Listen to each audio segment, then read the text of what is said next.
Assalomu alaykum hurmatli obunachilar. Mana Andijondan Azizbek ukamiz kelibdilar bugun. Assalomu alaykum. Mana hozir Azizbek ukamiz so'rab qiziqyaptilar. Shu yerda qanaqa nima boshlangan, necha metr, qancha joyga aniq qilingan. Shuni hozir hammasini tanishtirib ketaman bu ukamga. Hop. Mana Husniddin aka, hurmatli obunachilar, yana savolni qaytarsam, ko'pchilik kommentariyada o'qiyapmiz. Qiziqyapti fermangizga. Necha metr qanday boshlagansiz? Nechinchi yil boshlagansiz bu kasbni? Xo'p, Azizbek buni 95-yillarda zapchastni savdo qilardi ipodromda. Bitta qo'shnimiz keldilar-da, ukam dedilar, 9 ming so'm pul berib turgin dedilar. Ustalarimiz dedilar, ketyotdi. Har kechqurun senga beraman dedilar. Men ungacha mol hol hech narsa boqmagan bo'laman. 9 ming so'm kassadan berdim. Shu bilan kechqurun chiqdilar, chaqirdilar, uylarga olib kirib, bitta buqani ko'rsatdilar. Mana bunaqa bitta qora buqani ko'rsatdilar. Bir jivoy vес 400 kilo atrofida bo'lsa kerak. Va shunda dedilar, o'sha 9 ming pulingga olgin. 10 mingga bermadim. Buni nima qilaman desam, olib borib boqasan, semirtirib sotasan, nima berasan? Palon narsalarni berasan dedilar. Shu bilan olib kirdim, 3-4 oy, 4 oy, 5 oy boqdim, chiqib ko'rdilar. Yaxshi bir tayyor bo'libdi, uni sotamiz deb aytdilar. Shu bilan oddiy kuni bozorga olib chiqdi. Bitta amakiga 24 mingga sotdi. 9 mingga olgan. 24 mingga sotdi. Ajoyib ma'lumotlar. Shu bilan yana bitta olib bering dedim. Bozor o'zida 18 mingga bitta buqa olib berdilar. Mana bunaqa chovkar deydi. Mana oq buqa chovkar olib berdilar. Uni ham 4 oy, 5 oy boqdim. Uydan qassobga 60 mingga sotdim. Shu bilan shu ishga kirishib ketdi. Alloh baraka berib, keyin sekin mana bunaqa joylar qilib, sal ish kattalashtirish boshladi. Har bir narsaning ikki qimati borda, o'rtoqlar. Bir narsaga bir narsa sababchi bo'ladi. Shunaqa bo'ldi. Juda bir ajoyib boshlangan edi. Shunaqada, endi biz ham bilmagan odam shuncha xarajat qilib, shuncha molni ola olmaysiz. Uni aqlingiz yetmasa, u bo'lmaydi. O'sha 2 ta 5 ta uyda 10 tagacha boqdim hovlimda. 10 tadan keyin yo'qda bu yerda joylar qilib, endi mana shu kattaroq joy qilib keldi. Qiziqarli bir oxirlar qilib, ajoyib nima qilib, salqinliklarini ta'minlagan ekansiz. Mana bu tomondan ko'rsatsangiz, orqa tomondan shabada urib turishlari, yozgi kunlarda hammasi. Xo'p. Razmerlari qiziq ko'pchilik. Azizbek, buni qarang. Bu shu ferma, bu 6-ferma qurishim. Birinchi Toshkentda qurdi, Toshkent yonida qurdi, keyin bu yoqqa ko'chib keldi. Har qurganda buni kamchiligini to'g'irlab ketirdi. Xo'p, bu fermamizda bunaqasi uzunligi 61 metr. Bunaqasi 10 metr. Mana bu turbalarning orasi 1 metrdan qo'yilgan. Bu yerda 1 tonnalik buqalar ham boqilaveradi. Mana bu oxirgi bo'yi 90 ga qo'yilgan. 90 ga qo'yilgan. Orqada pishug'ish qilganmiz, betondan zax chiqadi. Ko'pchilik mashina ham haligi beton har xil material qilib ko'rishyapti. Buni betonlab turib, ustiga g'ish yotqizganmiz. Pishirishimizdan o'zi. Bu g'ish vaqti bilan sinib ketsa, bunda olib yengi qo'yib qo'ysa bo'laveradi. Orqada mana axlatib tushadi, siydiga o'zi chiqib ketadigan qilganmiz. Bolalarga ish osonroq bo'lsin. Orqada arava yuradigan joy qilib qo'ydik. Gazlanish kamroq bo'ladi. Shunaqa, buni keyin balandroq olganmiz. Yozda dimiqadi. Mol o'zidan qattiq suv chiqaradi. O'shanga buni balandroq oldi, havo yaxshi aylanadi. Balandligi qancha hozir? 3,5 metrga bichilgan. Keyin buni yaxshi bitta tarafi mana har bitta mana teshuvga, mana teshuvni ro'para qilganmiz. Yozda kirsangiz salqin bo'ladi, skvozniy bo'ladi. Yel bizar degan narsa. O'shanaqa, bu yerda gaz to'planib qoladi. O'sha gazini buzib tashlash kerak. Qo'shimchasiga mana bular yoqib qo'yiladi. Nima havolar yoqib. Yozda mana ko'chadan kirganingizda salqinligi bilinadi. Mollarni endi semirtirish bo'rdoqi bo'lgandan keyin bularga yaxshi o'qot kerak. Yozda salqin joy kerak, qishda issiq joy kerak. Yem hashiy vaqtida berish kerak. Suvni ham shunaqa qilganmiz, suv o'zi naryoqdan knopkani bosadi, suvlar kelib, o'zi oqib chiqib ketadi. Agar buni shunaqa. Agar buni chelakda bitta bersangiz, bitta mol vaqti kelganda 5 chelak ichadi. Bu yerda 100 ta 120 ta molga ishchiz ham charchab qoladi. Kerak bo'lsa ishchi ozgina dangasalik qilib kamroq ham berib qo'yishi mumkin. O'shanga suv oldida 2 mahal turadi. Ertalab yemini yeb bo'lgandan keyin 11 larda suv ochib qo'yiladi. Keyin soat 1 larda, 12 larda bitta hashiy beriladi, 3-4 larda yana bitta suv berib yuboriladi. Shu mol haligi 2 qoplam ichsa ham foyda. Endi yotgan molga u effekti bor.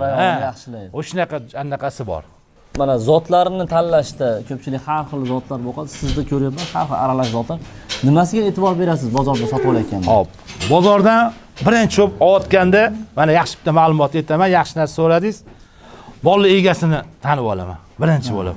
Bitta molingiz yemay qolsa, olib kelasiz, bilmaysizda egasi ham hamda kasal mol bo'lib qolishi mumkin.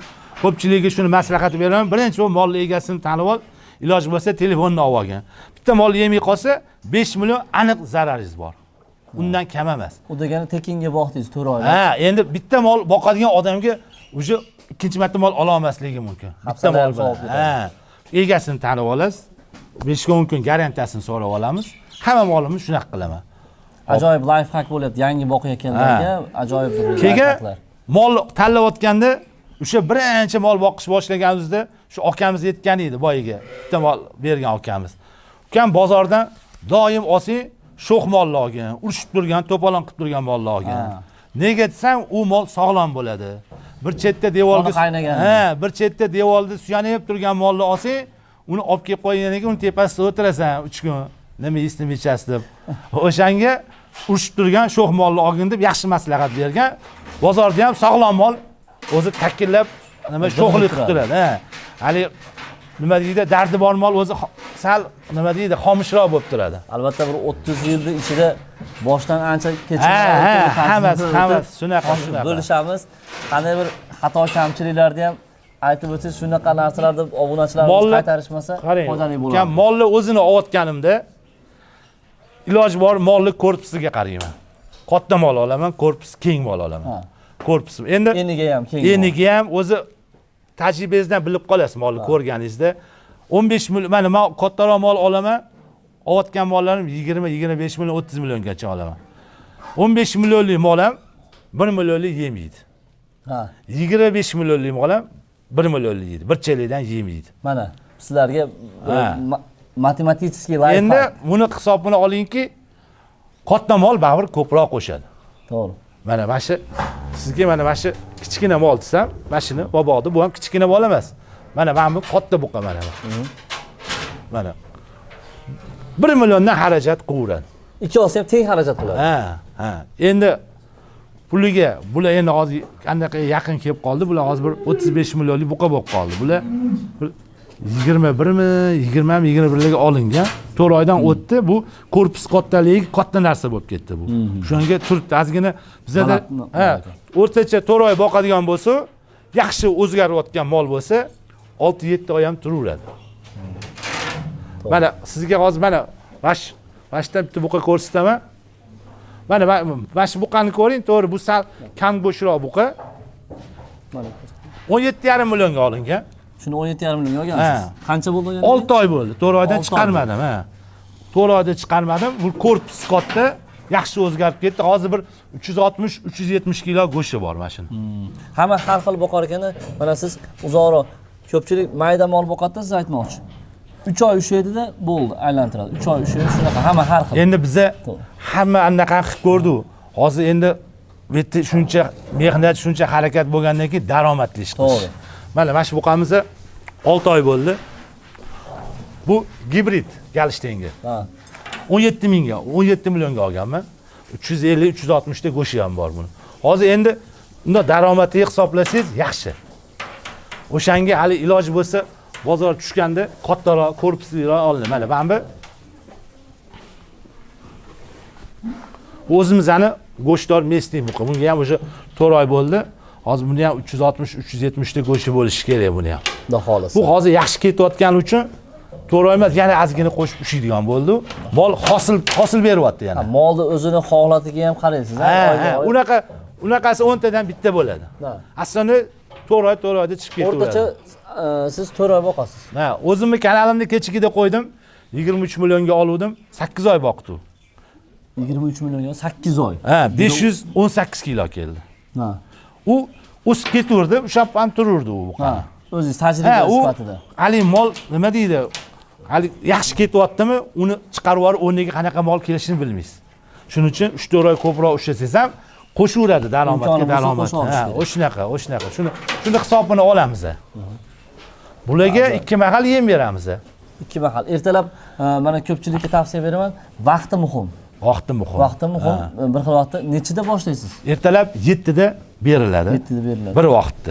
kechqurun 7 da beradi. Endi hozir qishda 6 da berilayotgandir. Iloji 12 boricha, bitta vaqt kechqurun ham bitta vaqtda olamiz. Mana ertalab 7 da mollar o'sha o'rnidan turadi, hamma yemni kutadi. O'rgangan. Shunga o'rgangan. O'zini u paytida o'sha o'rganib qolgan.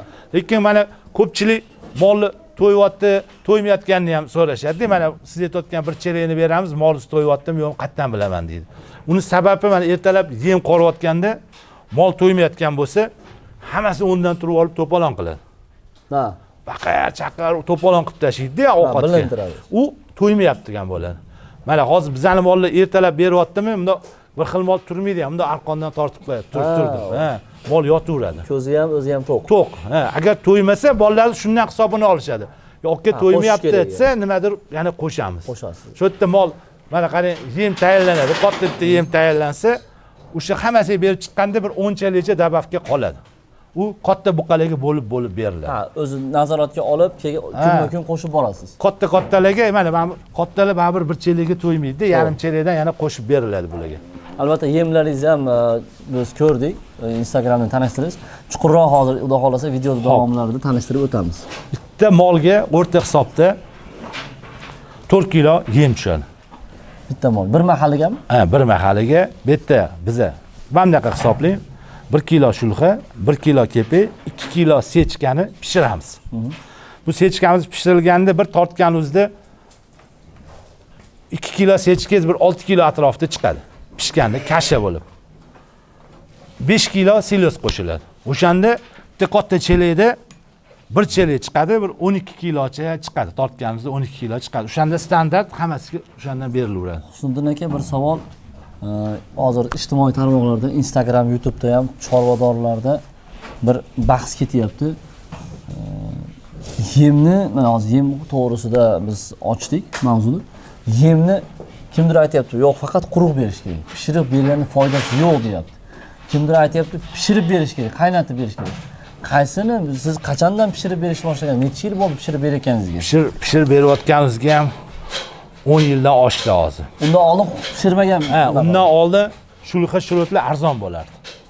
Arzon bo'lardi. Ungacha ham pishirish xayolingizga ham kelmagan, o'zi oqlagan o'sha yem. Shulxa shurutlar hisoblanmasdi. Shunda berilaveradi. Endi pishirsangiz, qarang, men buni surishtirib ko'rdim. Quruq, mana oddiy qo'yda hisoblasa, quruq don yesa 60% gacha singar ekan, hazm qilib yuqar ekan. 40% ni chiqarib yuborar ekan. Agar pishirib bersangiz 90% gacha olib qolar ekan. Mana shunda molga ham bularga endi ayniqsa donli mahsulotlarni.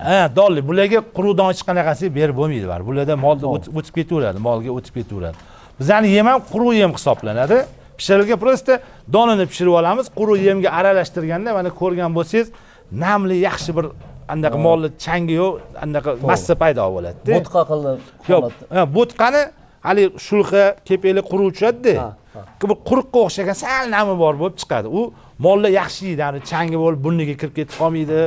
Shunisi hozir shunga buni mavzuni ko'targanim, qay holatda nima hammasini imkon qadar kimlardir sir saqlayapti, kimdir bunda sir saqlaydigan odamlar. Buni siri bilasizmi ukam nimada? Buni siri mehnat. Bo'ldi. Mehnatini qilsangiz hosilni olasiz. Endi umuman dehqonchilik ham hammasi mehnat. Buni vaqtida qashlab, vaqtida suvini, e'tiborini qilsangiz, buni boylab, buni taraf buni boylab boqqaningizdan keyin buni issiq sovug'i sizning zimmangizda. Buni issiq sovuqdan xabar olmasangiz, endi boylandimi, bo'ldi sizga o'sha sizga qaramda bu bersangiz yeydi, yo'qmasa ham yeydi. Bir xillarni ko'ramiz, xafa ham bo'lib ketaman, boylab qo'yadi-da, qaramaydi-da, mol ko'rsangiz, hali ragatga bo'lib qoladi. Endi achinasiz-da, unaqa u yaxshi emas-da, unaqa. Hali suvini berish kerak, hali bir xil quyoshda qolib ketadi, sovuqda deydi, ochib qo'yadi, bir xil shunaqa gap yuradi. Sovuqda molni go'ngi muzlamasa turaveradi deydi. Odamlarni ko'rganman. Navestiyda turaveradi mol. Hamma yog'i ochuv. Lekin u mol yegani yuqmaydi u mol. To'g'ri, chunki u o'zi kuzatganim, tajribamizdan kelib chiqqan, yeganini issiqlikka energiya sarflab yuboradi. Sovuq bilan olishaveradi. Sovuq bilan olishaveradi. U tiri yashaveradi. Endi tili yo'q deb gapiradi ham. Biz issiq qilib qo'yamiz. Hali bularga nima deydi? Qulaylik. Yozda salqin qilib qo'yamiz. Buni ochib qo'ysangiz ham bu mol yop deb gapirmaydi buni. Faqat effekt bo'lmaydi. Molni qiynab qo'yasiz. hali kasal bo'ladi, u bo'ladi, mana bir xil mollik so'ysak jigar o'pkali уже oqib ketgan bo'ladi. O'sha ko'chada sovuqda yotgan mollar bo'ladi. Rossiya Qozog'istonlarda zagon deymiz. O'sha qo'rada ko'p buqalarni haydab boqishyapti. Bunaqa ham boqdi, unda ham boqdi, unga sal joyiz kengroq bo'lish kerak. To'g'ri. Ha, uni shunaqa boqdi. Ko'rdingiz, sezdingizmi? Nima farqi? Farqi yaxshi. Biza unda ko'proq zotli mollarni boqdi. Zagon qilib zotli mollarni boqdi. Maydarog'ini oldi. Unaqa boqishda maydaroq olish kerak. Bunaqa kattalar o'zi kattalarda emas, u mayda tez o'sib oladi. O'shanda yutadi. O'sha katta bo'lganini olsangiz, o'sha zagon ham unga kerak emas. O'sha yemlash kerak. Mayda bu ham yaxshi, u ham lekin u boshqa yo'nalish. Uni qiladigan, buni qilmaydi. Faqat shu, lekin tepada joy yuzida 10 ta boqdi, yomon emas. Foydasi ham yaxshi anaqa qilib, faqat unga joy kerak, sharoit kerak. Qon aylanilishiga yaxshi. Ha, yaxshi mol. Uni importli mollar, mana shu boya aytgan zotdor mollarni boqdi, ularning yaxshi tarafi ushmaydi u buqalar. To'g'ri. Yemini yeydi, yotaveradi, spokойный bo'ladi. Ha. Bizani o'zimiznikini ham bir zagon qilib boquvdi, sal yem yuqib, sal jir bituvdi, ushib ketdi bir-biri bilan. Yo'q, bo'ldi-da, ko'rdi, ushib ketdi. Egasiga o'xshamadi, hali o'z qoni qaynadi. Uni haligi men avlikollardan olib kelib boqdim. Daromadi ham yaxshi bo'ldi, mol ham yaxshi o'zgardi. Yurganda baribir effekt boshqacha. Mana qo'ylarda ham boya aytdim-ku, bog'da yurgan qo'y boshqacha baribir. Meni fikrim yurganda yog' kamroq bo'ladi. Go'shtga yo'q, o'sayotgan mollar mana qarang, buzoni olib kelib boylab boqsangiz yaxshi o'smaydi. Qo'y ham, qo'zi ham shunaqa. Qo'zi inda boqilgan ona qo'y bilan bolasini ko'ring-da, dalada yurganini ko'ring. Etti bolasi ham yaxshi o'smaydi, onasi ham uncha sut andaq qilmaydi. Baribir kenglik kerak. U mol ham shunaqa, buzolar ham kengroq joyda yursa, kerak bo'lsa kuniga o'zgaradi mol. Mana o'zimiz qo'ylarda ham ko'ramiz. Yaylovda yurgan qo'y bilan qo'rada boqilgan qo'yning farqi bor albatta. Mana yaylovda, hozir sizga aytaman, qo'ydan so'radingiz. Bizani qo'ylar mana ko'rdingiz, bog'ga chiqib ketadi. Bog'da o'zi tug'ib, kechqurun bolasi bilan kirib kelaveradi. Qo'rada turgan qo'y o'zi ham tug'olmay qoladi bir xil payt. Egasi doktor tortib olish kerak. Uncha anaqa bo'lmaydi. Baribir yurgan anaqa qo'ylar yaxshi. Bolasi ham yaxshi. Dikkolib keyin daylovda yurgan qo'y mol o'ziga kerakli elementni nima deydi, vitaminni topib yeydi. Yeydi. Bu yerda turganda biz bilganimizni beramiz. To'g'ri. Ana yoqda kesa yeydi. Men hozir bu yerda mel beryapmiz, aytdim, mana hozir gap shunga keldi. Naryoqda oldin boqqanimda mel emas, kesa bor-ku, turpoqdan g'isht quydirib qo'yardim. Bir haftada bir marta yarimtadan berib chiqardi, g'archillatib berdi. Kalsiy bordi. Endi hozir mel qo'shyapmiz, endi uni qo'ymayapmiz. O'sha paytda hali kesa berardi. Yo'qmasam yemiga turpoq qo'shib yuborardi. Hali molga qanaqadir kalsiy bo'lsin deb. Albatta video davomida keyingi videolarimizda aziz obunachilarga yemga qo'shilish kerak bo'lgan ozuqaviy qo'shimchalar bilan tanishtirib boramiz. Albatta foydali bo'ladi degan umiddamiz. Toshpo'lat ota bilan birga qoling.